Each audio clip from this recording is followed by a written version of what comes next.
Hi, it's Rabbi Lewis wishing you an early Shabbat shalom and a happy second day of Passover. Times we in the diaspora have developed all sorts of fancy calculations and equipment to figure out exactly when the days begin and end and the sun rises and the sun sets. But still, it's custom for many to do second day. So if that's your gig, happy second day. Anyway. We do have a week of the Passover festival to keep going on no matter what. So the Torah portion for this week is a special Torah portion for CHOL HAMOEID Pesach, the intermediary days of Passover. And in some ways it calls to mind this great scene in the musical Les Miserables at the end when they sing, "To love another person is to see the face of God." It gets me every time. I don't care if I'm listening in the car by myself or I'm watching the movie version. It gets me emotional every time because I think it's a beautiful sentiment. And it's something that we do find throughout the Torah. Now, the Torah portion this week actually says that seeing the face of God is dangerous because God says to Moses, "No one shall see my face and live."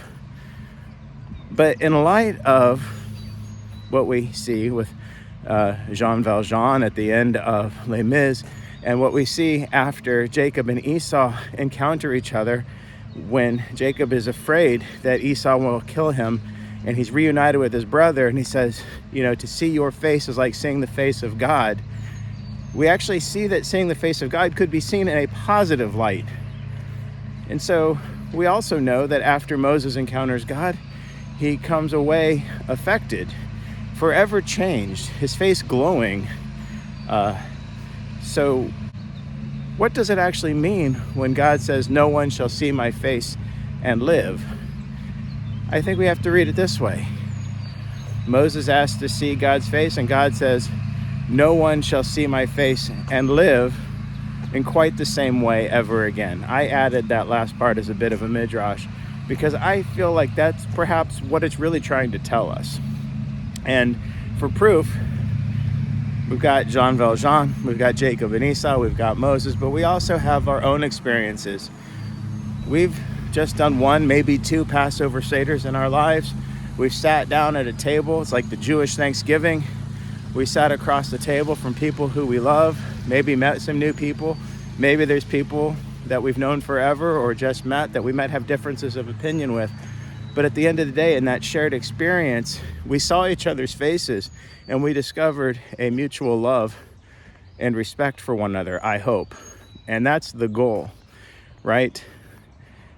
To see each other, to learn and to look across our differences and find love and then be forever affected by it.